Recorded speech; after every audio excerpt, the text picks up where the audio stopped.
Hi welcome to my channel. Telangana రాష్ట్రంలో sarpanch elections update ఏంటి అనేది తెలుసుకుందాం.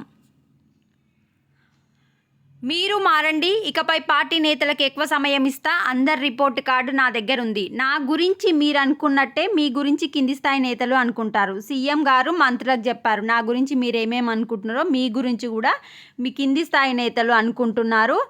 పని చేయండి, పని చేయకపోతే ఉపేక్షించేది లేదు. స్థానిక ఎన్నికల్లో క్లీన్ స్వీప్ చేయనున్నాము అంటే మనం గెలుస్తాము. గెలవాలంటే మీరు ఎమ్మెల్యే, ఎమ్మెల్సీ, ఎంపీ, కార్పొరేషన్ చైర్మన్లు 4 స్తంభాలుగా నిలబడి పని చేయాలి. 10 ఏళ్ళుగా పార్టీ కోసం కష్టపడ్డోళ్ళకే టికెట్లు, కుదరని చోట నామినేటెడ్ పోస్టులు ఇస్తామని చెప్పారు. పార్టీ కోసం ఎవరైతే పనిచేసిరో వాళ్ళకి టికెట్స్ ఇస్తామని చెప్పారు. అందరూ కలిసి పనిచేస్తే మనము స్థానిక ఎన్నికలలో క్లీన్ స్వీప్ చేయనున్నామని చెప్పి సీఎం రేవంత్ రెడ్డి గారు అయితే చెప్పారు. పంచాయతీతోటే మున్సిపల్ ఎన్నికలు. ఇక్కడ చూడండి, సంక్రాంతి పండుగ తర్వాత పంచాయతీ ఎన్నికల షెడ్యూల్ రిలీజ్ చేసి ఈ నెల చివరి వారం నుంచి ఫిబ్రవరి మొదటి వారంలోగా 3 దశల్లో ఎలక్షన్స్ నిర్వహించాలని ప్రభుత్వం భావిస్తున్నది. సర్పంచ్ తర్వాతనే రిలీజ్ చేస్తురంటే ఈ మంత్లో కావడం కష్టమే. ఫిబ్రవరిలో ఎలక్షన్స్ ఉంటాయి. ఈ ఫిబ్రవరి ఎలక్షన్స్ స్థానిక ఎలక్షన్తో పాటు మున్సిపల్ ఎలక్షన్స్ కూడా కండక్ట్ చేసే అవకాశం ఉంది, ఆర్ కొంచెం టైం ఇచ్చే అవకాశం ఉంది.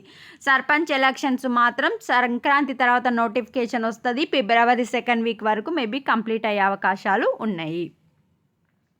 స్థానిక ఎన్నికలకు సిద్ధం కండి, మంత్రి పొన్నం ప్రభాకర్.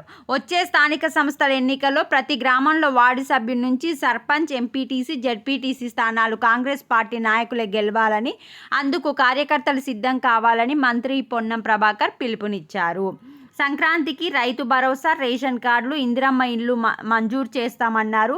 నియోజకవర్గంలో విద్య, వైద్యం, సాగునీరు అందించడానికి కృషి చేస్తున్నట్లు వివరించారు. గ్రామంలో రోడ్లు, ఓపెన్ జిమ్ల నిర్మాణం జరుగుతుందని, మినరల్ వాటర్ ప్లాంట్లు ఏర్పాటు చేస్తామన్నారు. ఇది ఎలక్షన్స్ గురించి అప్డేటు. అందరు మంత్రులు వచ్చేసి ప్రచారం చేయడం స్టార్ట్ చేసిరు. స్థానిక ఎలక్షన్స్ వచ్చేసి సర్పంచ్ ఎలక్షన్స్ ఫస్ట్ ఉంటాయి సంక్రాంతి తర్వాత. వీడియోని లైక్ చేయండి. Thanks for watching.